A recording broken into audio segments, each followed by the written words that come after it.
All right, everyone. Well, thank you for joining us today.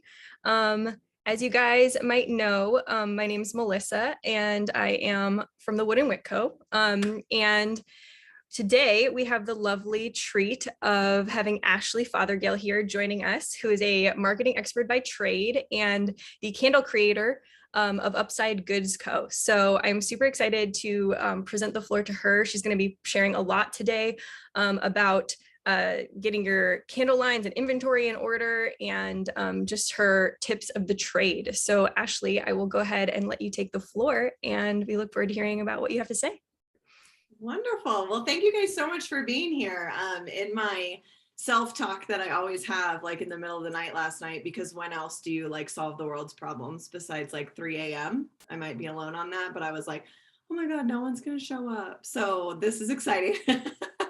That is not the case. So I appreciate you guys being here. I know a lot of you are muted and don't have your photos on, but I'm just going to pretend that you guys are all smiling at me and that you're laughing at my dad jokes that I probably will drop unbeknownst to myself because I'm nervous. So yes, thank you. Thank you, Mel. So yeah, my name is Ashley and about a year and some change ago, I decided to launch a candle business.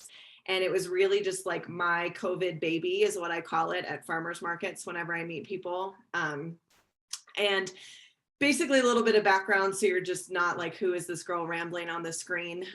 From basically my educational background was marketing, but I don't clout that too much just simply for the fact that like Instagram wasn't even a thing when I went to college. So if you do the math on that, it's humbling and alarming all at the same time. So there's that. But I think a lot of with marketing and with like running a business is really just like pulling yourself up by your bootstraps and just figuring things out on your own, which is like daunting and scary because we're in this huge like evolution of like be your own boss, be your own creator. And you really see a lot of things out there now that there's like, you know, there's record numbers of people like leaving their full-time jobs. They're like, damn the man, screw my 401k, which don't screw your 401k, make your own 401k. That was a big move of mine. But there's just this like really, there's like a revolution really that's happening of like the way that we think of how we obtain our money and what we create success and what we consider successful. So just as a background of that, like marketing was my educational background, but really, I worked full-time through college selling diamonds. That was like my thing. I sold jewelry at Hellsberg Diamonds, if you guys are at all familiar with that place. And so I really got a sales background there, which is pivotal in the success of everything I did as I started to layer on my career. And then I got into textbook sales, publishing sales. And with that, I really owned my own territory. And that's when I brought my marketing back into my business and back into my success. And so from there, it's really when I started marketing my own campaigns, my own like brand within a corporation, which is really hard to do. And just kind of like allowed my creativity to evolve, but also like built my business sense. And it's 6 going on 7 years now because it's 2022 and I cannot wrap my brain around that. I'm still like processing 2020 in a lot of ways. I'm assuming you guys probably have the same feelings. And yeah, so basically in 2015, I was working a full-time job. I had just got my yoga certification and decided that I wanted to offer something different in the state of New Mexico, which is where I live. And so I really just like went into this full creativity blast while having the like backbone of my full-time job. So I'm assuming a lot of you have had a full-time job or do have one still now. And so I definitely get and can empathize with the juggling of managing the paychecks, managing the full-time career, and then also trying to start a side hustle. And that's exactly where I started. And I just say everything is like grassroots that I've done. So yes, I have an educational background in marketing and business, but everything that I have considered successful in my career, whether it's candles or yoga or my marketing business, has all been just from trial and error, like having the mentality of try everything once and then learn from that and change the plan from there. Because I'm assuming you all are on here because you're doing a candle or skincare line or something that is deeply ingrained with Wooden Wick. And so I'm just going to speak on those assumptions, but apply it however you need to. So 6, 7 years ago, I started the yoga business. Within a year of that, I quit my full-time job, AKA my safety net, and decided to go full throttle with the support of my husband, my mom, friends, and family, and did yoga and all the things. COVID happened. No one wants to go to yoga then. And so I kind of had to just divide and conquer and figure out what I was going to do. And the less sexy version of this story is that around May or April of 2020, I was in a very, very deep, dark place. Like mentally, I just was not, I was shutting down even beyond the likes of having a FaceTime with a friend or anything like that. Mental health is the foundation of all of my businesses and my platforms. You have to take care of yourself before you take care of others. I'm still learning this. But from that rose the thought of making candles. I don't have a fun story around it. It was just like, I wonder what it takes to make a candle because I burn so many candles and I go to Home Goods and Target and I give them all my money and I just want to know. And there was no answer besides just a YouTube rabbit hole. And I went down and down and down and deep and dark and all of the places. Like if there's a candle video out there in 2020 that was released, I likely watched it. And so I was like, how hard can this be? And I'll just give you the spoiler alert. It's really, I'm not going to say the word hard. So the fact that I even have the now a year or so and a half later to this chance to talk to you guys is about something that I'm really passionate about is really exciting. So I'm going to get to it today. This is the quick and like dirty version of what I have found to be successful for my business based on my business wherewithal and marketing background and applying it as a maker, just like you guys, and trying to figure out how this all works and what makes sense. Last year, 2021 was my first full year in business, and I was able to apply a lot of what I already knew from other businesses and my freelance marketing work with, I worked with about 30 different small businesses in Albuquerque before COVID, none of them after because candles took over my life. And here's the thing, I quickly realized that whatever timeline that we think that we are on to successfully be launching a product or even launching a business, I'm not really sure what stage you guys are at, but regardless, just the word launch, whatever idea or timeline you're thinking of, like I am just going to be the person here in this overarching arching message to just say, take a deep breath and likely add an extra month or two to it. That's just what I'm going to say for the sake of, I do a lot of calls. I have a YouTube channel that I started to really track what starting a business was. It happened to be my candle business.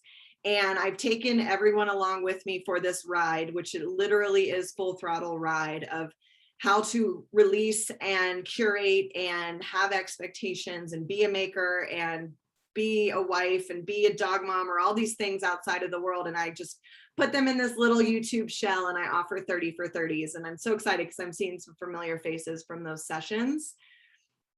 But I wanted to offer something that was available to makers like myself, whether it's candles or not, where you can literally just reduce the overwhelm. And this topic is really important to me, and I'm going to try and stay on track because there's so many different directions that I can go with it. But I found that last year, one of the biggest mistakes that I made in my first year of business was doing this, putting this undue pressure of seasonal timelines on my products. So I had already launched my business, but then I was like, I launched in December of 2020. And then by the time I even like I wouldn't even say digest, let's say swallowed the fact that I had just launched a business, everything online was like, seasonal, you got to make Valentine's candles and you have to make Mother's Day candles. And I was like, oh my God. And all of a sudden I realized that I was like now making my business based on like these mile markers throughout the year. And I'm not going to do it necessarily different in the sense that I'm not going to make a Valentine's Day candle, or I'm not going to release a Mother's Day package or anything like that. But I am going to do it differently in the sense of that, like every time that those seasonal changes came up or these product release opportunities came up, I was like, I have to do this. And the biggest mistake I made was forcing that as opposed to letting my like everyday line really shine. And the best way I can explain this is for instance, like dark rose and vanilla plum, everybody, or I call it vanilla plum, because I don't know what the other word is that Wooden Wick sells it as. I think it's like labdanum or something. I don't even know. Layman's terms. I'm just from Ohio. I'm not fancy. Lebdanum. Just so you know, Ashley, and everyone out there, if you aren't sure how to pronounce that, it's lebdanum. See, there she is. So I knew that I wanted that in my line, but then I was like, I've got to test this. I've got to get this ready. And by the time I was like ready to have the finished product, because I don't want to sell a shit candle, I made sure that the testing and everything was good, but it was literally like a week before Valentine's Day. And I felt like my entire first year, I was just like up against this like pressure or this time clock buzzer beater that no one else really cared about except the calendar. And so what I wanted to talk to you guys about today, and the mapping that I'm doing now going into my second year, I broke it down like really easily for you guys. And if you followed any of my other videos, if you have happened to watch my YouTube, I promise I'm not plugging it, but I do everything by a monthly calendar. So like I have to see that month in advance, but I also have to see it as like a big picture thing. So it's very like broad, it's very 30,000 foot view, it's very deadline oriented. It's not like the individual like get into the weeds information. I don't have my get into the weeds calendar over here. Oh, I do. This is also another 30-foot view, and I have all these templates available if you guys are interested, but this is basically like my 3-month view. So now I'm like even getting broader with it. And then I have a weekly view. I'm definitely making it harder than it needs to be, but I also am a pen to paper gal, and I have to have these 3 different views so that when it's a Monday like today, I'm like, wait, what do I have to get done this week? What do I have to get done this month? And then now my new implementation in 2022 is what do I need to get done this quarter? And I think that that is something that a lot of small business owners aren't really thinking of, because most likely if you guys are like me, I'm the janitor, custodian, accountant, tax person, marketer, face of the reels, face of you, like all of these things, and the maker. And it's just, and the dog walker, and it's getting out of control. So I needed those different viewpoints. But when I really came down to my successful time that I wanted to share with you guys, I've really chunked it out of it. And so I'm going to base today's conversation as if I'm launching a summer line in July. So July 1st is really the date that I'm working off of. And so what I broke it down into, and we're going to work backwards. So once you pick your date, I think it's best for you guys to start to work backwards to the present day to find that timeline that you guys need. And this one really worked for me where I don't feel like I'm rushed. So if I'm working for July 1st, I want to allow the 2 to 3 weeks before July 1st to really be like, I always call it my hype girl. So like if you grew up in the 80s and 90s, there was like all of those like dancing, singing TV shows, and there was always the people in the back, and they were like the dancers, the hype girls. They were basically like the blood of the show. They were the best part. So that's what I always think of, like the 2 to 3 weeks before my launch date is like when I'm hyping up my product, when I'm hyping up my business. Like that's really like, I need to focus on that. So that means that for those 2 to 3 weeks, I need to have all product photography done. I need to have all of my finished products done. I need to be having all my messaging done, what I want things to look like. And when I'm saying that, I'm meaning if you're promoting your business on social media, email, website, that type of thing. Like you really want to be your own hype person for those 2 to 3 weeks. A month before July 1st, so June 1st, is when I want to make sure all of my deadlines are done. So if I have an outside photographer that's working with me, if I have somebody that's like a web developer, you don't have to have all these things, by the way. And I just really quickly mental health check. I want you guys to feel like if you don't have all these things, that does not mean that you are not going to succeed or not succeeding. Just a little time out there. This is just where I'm at. So apply it to your business, how you see fit and where you're at. But a month before, I want to make sure that I have like all of my product listings ready. I want to be starting to work on things like my keywords, my messaging, and like really focus it out. So then when that 2 to 3 week mark before July 1st hits, I have everything that I need to talk about and I want people to know. And here's the thing from the marketing and business standpoint. they say, and this could have changed, but they'd say that it takes about 8 seconds for someone to either engage or move on from your brand. So always think of your messaging to be very short, sweet, and concise, but very juicy. I know that that's overloaded, but stay with me. Then they also say that it takes people about 7 to 8 visits to your website, your Instagram, whatever it might be, before they're even actually bought in or starting to make a decision about something being a bought decision. Meaning, are they going to click with the call to action to go and buy your product or whatever it might be, or just even interact, which is just like haunting and daunting all at the same time. But you guys, it's really important that we have that 2 to 3 weeks before, that we're really focusing on how are we hyping up the people that are following along with my brand and really empowering them so that they're going to want to just immediately on that launch date, blow up your business and hopefully sell out your product, because that's just what I'm speaking into existence for each and every one of you. The other part that I wanted to tell you, so we now have a month before. So 2 months before is really when we want to make sure, and this might even be pushing it, I might add another month to it, and it's say 2 to 3, especially coming off the heels of holiday. We want to make sure that all of our products are ordered, that make up like all of our cost of good, all of our expenses, everything like that. So if I'm launching summer, and let me just put it this way. I was on one of the Facebook groups and someone was like, what should I do for Valentine's Day? And I just really wanted to be like, save yourself the stress and just work for Mother's Day right now, because this is, we gone, it's past. Like in order to test a new scent, to make sure everything's good, get the labels, all of the stuff, like just save yourself the stress. But let's say 2 to 3 months, I'll even change my own rule here. We want to make sure that if we have any specialty vessels that they're already on order. We want to make sure that we have our wax, our fragrance oil, whatever it is that makes up the good that you are selling or the product that you're selling, the design of the labels, all of that. And why that's important is because with that 2 to 3 months before July 1st, we want to make sure that we have all that stuff for product photography too. And we need to remember that that's going to be at least a month out from when we release. I know this because I had product photos today for Mother's Day, if that gives you any sort of inclination of where I'm working here. Okay, so then 2 to 3 months before that, we want to be testing. We want to be testing, and we need to have enough legs of that time to be testing our products, especially if it's candles.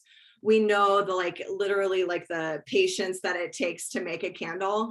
And honestly, you should be very impatient. You should be very stressed out around testing. And if you're not, then I am probably going to be the stick in the mud that says you might not be doing it right. I hate to be that person, but there has not been a smooth testing period for me yet where I am completely signed, sealed, delivered on the scent throw, on the wick, how it's performing. And I'm not even talking at the top of the vessel, I'm talking at the bottom of the vessel. There just needs to be this awkward dating period with every scent and candle or product that you are testing. And you need to give that enough legs. So it needs to be 2 to 3 months. And I firmly stand by that. Can it be done sooner in shorter period? Absolutely. But the thing is my whole shtick and my whole spiel on my YouTube or whenever I have the opportunity to talk to people one-on-one is we need to be reducing the overwhelm, because there's already going to be a million other factors in this business world that are going to come at you like wild banshees, and they are going to derail you. So the things that we can control are going to be the things that we can minimize and reduce stress from. And that's just the simple template of testing about 4 to 5 months out from whenever we want to launch something, ordering everything about 3 to 4 months out from when we want to launch something, having the photos and everything done 1 to 2 months before we want to launch something. And then we have this clear, nice space. That's not my office right now, which is why I'm blocking all the mess behind me. Then we have this clear, nice, it's almost like this runway that we have now built for ourselves where we can just take off and solely focus on pushing our product. And I know that that sounds really aggressive take of pushing your product, but honestly, you need to promote, you need to push, you need to be visible in front of people's faces. And I always think of this, if there was a platform that was ever removed from your business right now, what would your business do? Meaning, if I were to lose Instagram right now, what would my business do? If I were to lose email right now, what would my business do? If I were to, God forbid, lose my website right now, like what would my business do? And not saying that you need to change everything that you're doing right now, but you do need to diversify the ways in which you talk to potential customers. How's that? Love it. Very important. Great stuff, Ashley. Yeah. So, and the next thing that I wanted to share with you guys, then we're going to open it up for questions and things like that, is with these different planners that I do, each week, what I really try and do now, do as I say, not as I do, because I wish I was like this put together all the time. This session made me put myself together. Every week, what I like to figure out, and if you followed any of my videos, I know I've said that a million times, but I make these checklists and I put a little box next to each task, because no one else in my business, because it's just me, is going to print me out an Employee of the Month certificate, and no one else is going to give me a gold star. Those days are gone. I tried to implement that in my household, and I made my husband Employee of the Month at the beginning of COVID because he worked from home too, and he did not return the favor. So that was kind of upsetting. And so stick with me though. What I do is, for instant gratification, is I make the check boxes. And then I also like to add colors because, I got to spice up my life over here. And so I have these different color Sharpies. And what I'll do is really break it out. I work in threes on everything. What do I have to get done this week? What do I need to get done this week? And what do I want to get done this week? Have to is like pay your bills or you're evicted type of things. Need to is like, oh, I've been putting that off. I need to get that done. I know it's going to help me. Want to is like those weird days where it feels like the seas just part and you have like all this time and like creative energy. Like that's what I kind of divide things up into.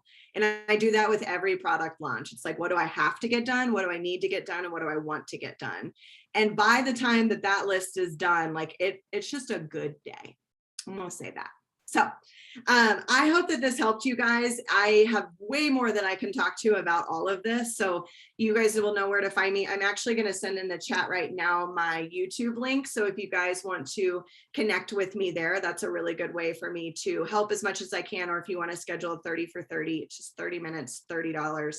Pretty brass tacks, and you just come at me like rapid fire with like whatever questions you have that are keeping you up at night, and then we just try and like very simplify, make them easy, and like reduce the overwhelm. So let's get to questions.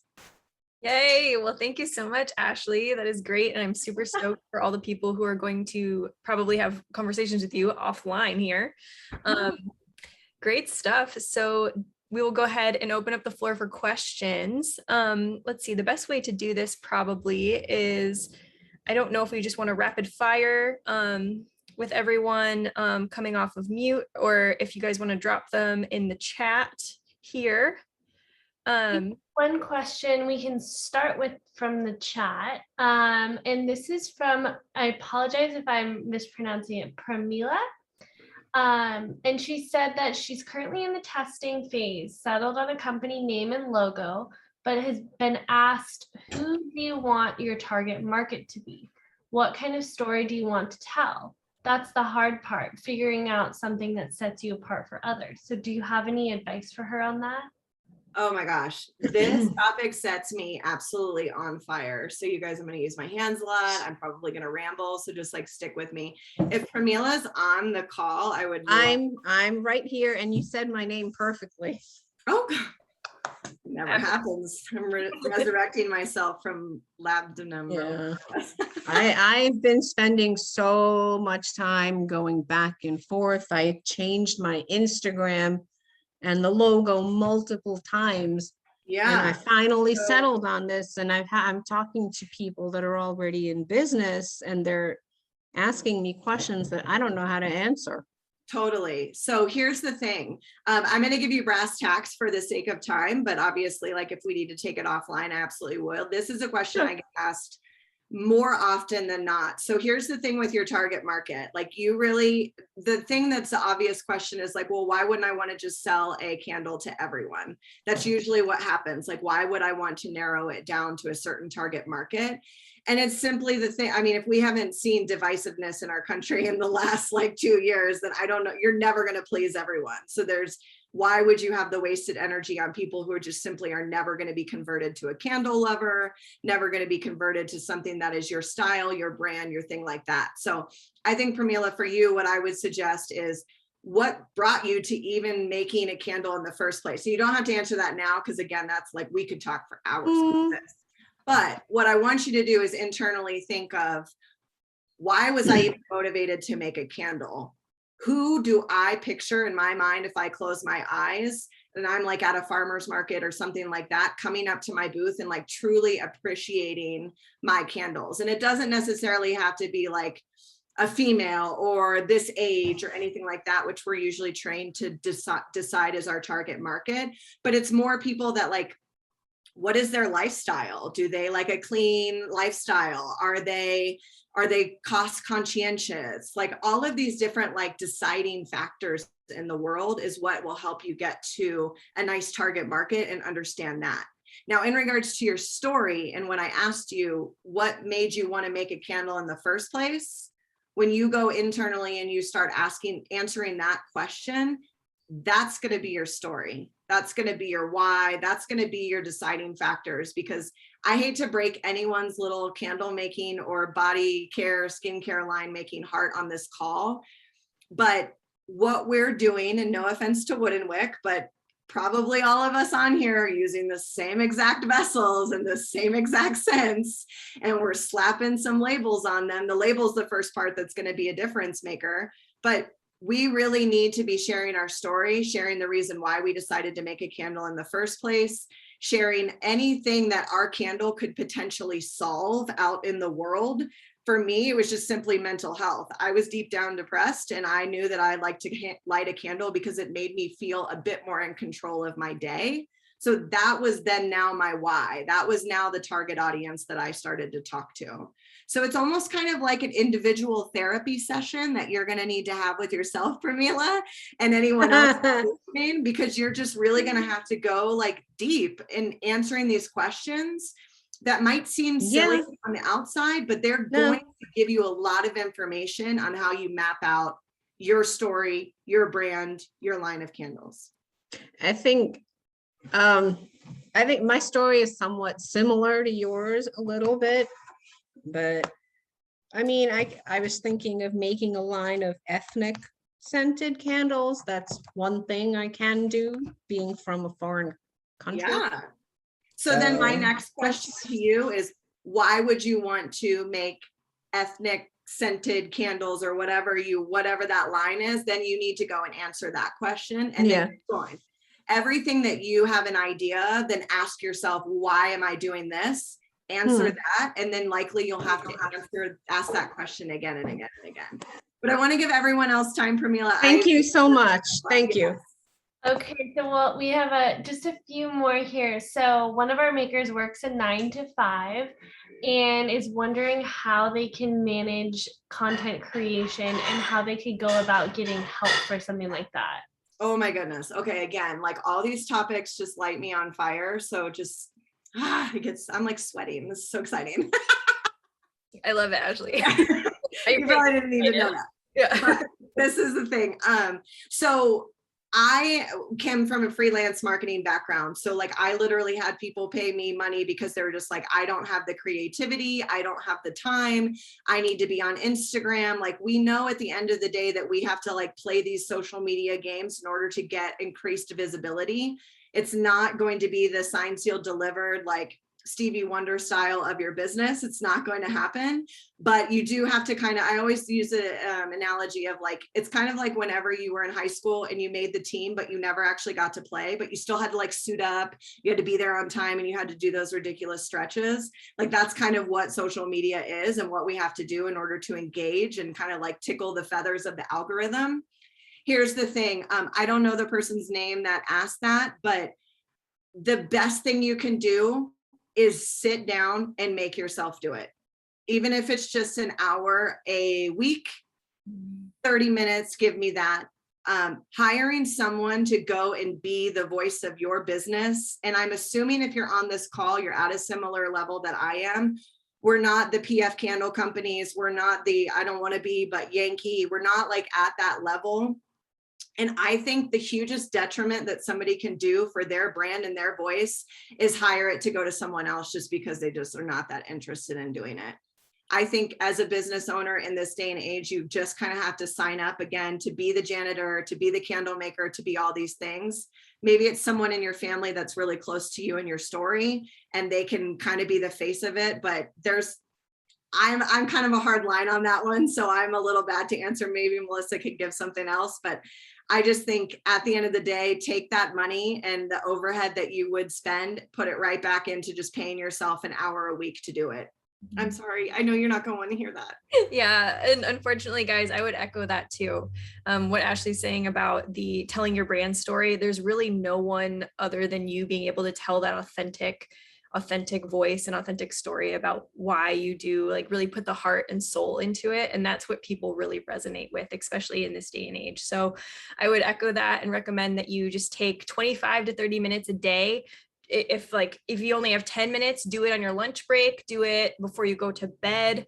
If you don't want to do it right before you go to bed, maybe carve out some time before or after dinner. Just get creative with learning those things and kind of getting comfortable with being on those different platforms. And you'll be surprised at how quickly it becomes second nature to you.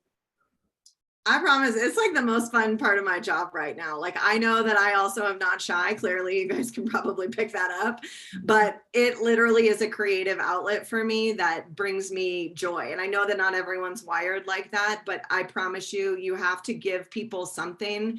And to go back to Pramila's point, like, you have to give people something to hold on to. That's not just I'm selling a candle, because unfortunately, there's probably someone down the road that's doing that as well today too. So I just need to stand out. I love all of these answers. So much passion. Okay, so just a few more. So do you have any tips, Ashley, on how to project quantities when you're launching? Like, what kind of information do you take into consideration when doing? Absolutely. So I was fortunate enough when I launched my business, and this isn't like, again, a measure of you're doing enough or not enough. So my full disclaimer, mental health check on that. When I launched my business, I had done my 2 to 3 weeks before really promoting the brand, really like getting people to sign up for emails. So when I launched my actual business, I think I had made around like 275 candles of 2 different sizes, 5 different scents. And I sold out within 8 hours. But I'm going to tell you guys, and I'm not saying that as like a woohoo, go Ashley. I'm saying it as I worked my ass off to make that happen. And so now going back and, like, for instance, I'm using this example. I was part of a big market here in my city. It was a holiday market, thousands and thousands, I think like 20,000 people went. Like, it was a really, really big thing. And I poured and poured and poured and poured and poured and poured and poured my life. I swear, like, I don't even know what, I'm still, like I said, digesting it. I think I took like 700, 800, 900, somewhere in between their candles to this event. And I brought probably like 200 or 300 back. And leading up to that, that was like a huge fear of mine, making too much product. But now that I have witnessed that, I'm like enjoying January, because now I have all the inventory just ready to go, and it's lovely. So there isn't an equation. There isn't like a magic number. This is random because I'm releasing a video on this. There's not a magic number for it, but more often than not, if you can just shift the mentality of, I would rather have more than enough product than not enough. Because if you sell out, then you sell out. And unless you have like an aggressive pre-sale sales pitch to give to people, I mean, I probably wouldn't buy something that I wasn't going to get instant gratification of. I mean, maybe, I don't know, you might have more hype around your brand, which is kudos, do it. But I just say, unless you're planning to go out of business 3 months from now, make the product, make more than enough product, and then you'll just be that much more prepared into the next thing that you do. I don't know. Did that answer that? Yeah, I love that. Over preparing is definitely better. And I also do want to say that there is a financial piece to that. And so I'm not saying like, I don't know what everyone's finances is, and I'm probably oversimplifying that. And so like, if you're literally like investing every last dollar, that's kind of not possible. But I think at that point, then you just need to look at your finances and make every candle that your finances allow if you're taking this seriously. Okay, sorry. Perfect. So do you have any tips on mastering reels? And in addition to that, how often would you recommend posting to Instagram? Okay. So reels absolutely like skyrocketed my Instagram, and a little context behind this. Like I was saying, I've managed social media for many, many years for a lot of local small businesses. And the two things that I now know going into it is, one, no matter how good your marketing professional is, they're still not you, and they're still not going to emulate the words that you would bring out of your mouth. So there's always that kind of downfall. And then the other thing with social media that I've realized is like, you have got to get out of your own way. If you look at my feed, I have a lot of strong feelings about Instagram and how it's used. I use it specifically for my business. So just as a warning, if you go to my Instagram and start asking me questions on Instagram, you're probably going to think I'm very rude, but I'm just not going to give you answers on that, because it's just not I use it strictly for my business. It's a really good way for you to go look at the Instagram though and see reels are very powerful. I try, and what I noticed is that if I was pretty much publishing anywhere from 5 to 7 reels a week, and they are not like world production. Like I don't sometimes even have like a ring light or anything. It's like terrible lighting, but people don't care. You have to immediately think of Instagram the way you are as a consumer. When you go on your Instagram, what do you like to see? Me, I like to see people like doing things behind the scenes, and I really like to see like cat, dog, and animal videos, because they're not staged. Like they're just not like, no, I mean, some of them might be, but like cats and dogs and animals, they pretty much are just like living their life, and somebody's taking a video of it, and I am double tapping that shit because I love it. So what I suggest to you guys is like, get out of your own way as much as you can. You don't have to put your face behind the reels, but Instagram is a business, and they're competing right now against TikTok. And so all they're doing is just literally like, I just imagine that there's like some dude that has like a iced coffee, and he's like sitting behind the scenes of Instagram, and he's just like viral, viral, viral. Like he doesn't even care. And anything that amuses him, he just like, that's not what it is. But in my mind, I'm a visual learner. That makes sense to me. But Instagram is here to beat TikTok because they don't own it yet. So they are wanting video content. They are wanting behind the scenes. They're wanting all of the things that you think aren't pretty or curated. That's what you should be publishing right now. Amazing, Ashley. Such good advice. Just get out there and do it, guys. I can Rip off the definitely Band-Aid. that too. Yeah. And as someone who also was not comfortable in front of a camera prior to embodying this role at Wooden Wick, I've definitely like taken my time to like practice and get comfortable in front of the camera, and it's not always perfect. You guys probably have seen my live videos on Instagram where I'm fumbling for words and dropping things and mispronouncing stuff all the time. So just keep doing it. Just be authentic and real, and you can always, like, if you mess up, like, part of the experience of being authentic is just admitting that you messed up on camera and just rolling with it. So we're all human. We're all in this together. We're all like, we all make mistakes. We all have our imperfections, and we just got to put ourselves out there. And I honestly feel like, you know, like I know the easiest one for me to pull from is because I just watched a crazy video of like Kanye or something, but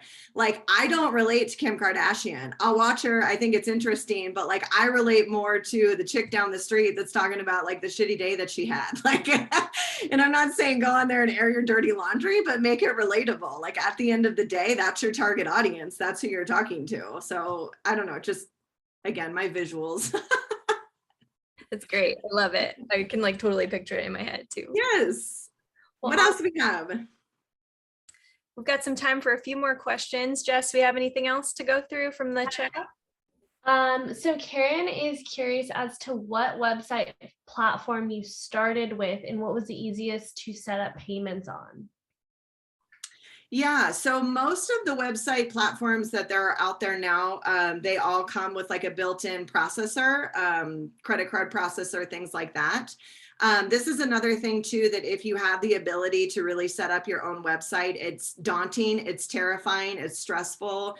You're gonna say a lot of words that you'll probably regret, but at the end of the day, knowing the back end of where you are selling your product is really important, and then you can hire it out from there.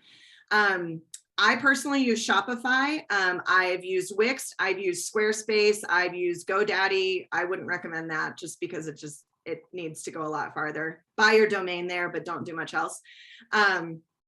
Or do it, I don't care. If you love GoDaddy, I'm sorry, don't be mad at me. But I think if I were to set up an account now, I would still go with Shopify. I feel very strongly about Shopify in the sense that the amount that my business has grown, even in the last year, I feel like Shopify is still there, able to provide what my business needs as it grows. If maybe you're not quite there yet, or you're looking for something that helps you design and kind of like, I would use Wix if you feel like you can make a Word document, then you can build a website on Wix. I firmly believe that. They have a lot of templates out there that are really great. And again, credit card processing and shipping can all be done through there. I still have one of my businesses through Wix, but I just felt like Shopify was a better platform for the amount of products and information that I was trying to take in from a customer resource management standpoint. So, what was the rest of the question? Oh, you covered it. It was essentially which platform you're using. Yeah. And I do have a video that like compares Wix and Shopify. But honestly, like in this day and age, Shopify is it's kind of like the Apple, iPhone, Android thing. Like they're really taking it over, and I'm here for the ride. So. Perfect. So another great question from Kay Davis is, do you do market research before you design something or choose scents, or are you just creating what you like? Definitely creating what I like. I did market research in the sense of searching out candle businesses in my local area, because I knew that I was going to be heavily involved in community events and marketing and things like that were like in my zip code, is a good way to put it. So that's a lot of the market research that I did. I wanted to know who else was making a candle business, who else was already in the candle game here in Albuquerque. I can honestly say that there was probably like 3 that I found in my like region. That is no longer the number anymore. It is skyrocketed exponentially. But that was really the only market research that I did. The rest is because my brand is so closely attached to me and who I am. It's all based on what I like. And this comes really good down to scents. I like looked back on what scents I have added or have had, or what are my best selling scents over the year. And it's still the starting lineup that I had. And those were all still in my first order from Wooden Wick, which is just like mind blowing to me. So like when you get those outside pressures of like, oh, I should be doing this type of candle, or, oh, I need to like fill this category. Yeah, you might need to diversify your line, but like at the end of the day, you're selling the product. You have to like what it smells like. That's like whenever someone's like, oh, I had someone come and they like asked for a custom blend of a candle. And I was like, ugh, gross. I don't think I'd ever want to do that. Because what if I don't like it? Yeah. Awful. Yeah, the custom thing is definitely a whole nother rabbit hole we could get into. Like you better pay my month's bills. Sorry. Anyway, go ahead. That's awesome, Ashley. What else do we have? I know we probably need to. Yeah, we'll do one more. And I really like this question because I think transitioning online with everything has been such a big change for everyone, but it's also opened up so many new doors, so many new opportunities. So one of our makers is asking if you would recommend partnering with local boutiques to set up candles in their stores to be sold. Yeah, absolutely. So just down to brass tacks, that's usually what we call wholesaling. So if we wholesale our candles, that basically means that I like to call them partnerships, just because I like everyone. I don't sell really to places that I wouldn't shop in. Maybe that's to my own demise. I'm not really sure, but before I launched my brand, I had basically like a hit list, for lack of a better word, of the places that I really wanted to be in or that I could see my brand in. And so immediately I was off to the races and trying to get my candles into their spaces. Wholesaling is a huge part of my business. I think last year it equated for probably about 30% of my income. So it was a pretty big contributor to what my bottom line was. Now, there's pluses and minuses with it, with everything, because that's just the world we live in. Obviously, your margins are going to be a lot different in regards to what you take home for profit. So I think really firming up what your cost of goods sold is the first and foremost thing that you should do before even considering wholesale. Because the typical rule of thumb is you take your cost of goods, so everything that it costs to make one candle, and then you times it by 2, and that's your wholesale price, and then times it by 4, and that's your retail price. Now, don't die on that hill, because you can obviously wiggle those numbers as much as you want, because I don't know your bottom line, but the benefits of wholesale, outside of it being less of a profit in my pocket, is just simply for reach and for brand visibility. So I knew that I was fine with not making as much take home cash, because I wanted more people to reach my candles that I wouldn't be able to touch. So that is wholesale. I have a whole wholesale series and things that I talk about on my YouTube. I know I said that a lot, but a lot of these answers are things that I've already said, and not to anyone's fault. But if you just want more into a deeper dive of the topic, like I said, I put my YouTube link in here. I'll put it in again to refresh it. But that's a great place to get like these answers. Awesome, Ashley. Such good stuff. So I know that we saw in the chat here, people were asking if we were going to keep doing these, and the answer is yes, everyone. We are going to continue doing these consistently. You will likely see Ashley here also talking about some other topics that she just touched on more in depth. So stay tuned as we announce some more of the dates coming up here. And Ashley, if you just want to go ahead and tell us again where we can find you on social media, your website, maybe your YouTube channel, and then and reiterate your 30 to 30 concept, that would be awesome. Absolutely. Well, I won't pass up a good plug. You can find me at upsidegoodsco.com. You can also click purchase, and I will send you a lovely little note. I had to. I know you're candle makers. You don't need to buy other candles, but in the off chance you want to, that's the best way to find me and support me and get my attention. But I am on YouTube, and I feel very strange on YouTube. It's definitely not a platform I ever thought I would be on, but I also felt very passionate about launching this business and really coming back into like how to do things and taking people along for the ride. And so it's very much as this style of dialogue. It's me in my office just talking. I don't necessarily tell you how to make a candle, but I tell you when I've made candles and then what I do with them. So how I sell them, how I market them, all the things. So if you're looking for what wick to use, I am not your girl. But if you're looking how to sell the wick that you have, I might be your girl. Yeah, so that is YouTube /Upside Goods Co. I think something like that. I am on Instagram and all of that. And I definitely, I have a lot of fun on Reels. I definitely make fun of myself a lot. So if you need a laugh, that's probably a good place to go. So. Amazing, Ashley. Well, thank you so much. And again, Ashley has consultations that she does. If you guys want to chat with her in depth about any topics that we touched on today or something outside of that, hit her up for her 30 for 30, where you can just bounce ideas off of her and get all the gold nuggets from her brain. So again, thanks so much, Ashley, for joining us. Thank you everyone for tuning in. It was a really special group today, and we will see you guys very, very soon for many more of these. Have a great week, everyone, and happy making. And thanks again, Ashley. We'll see you soon. Thanks, guys. Thanks, Bye. everyone.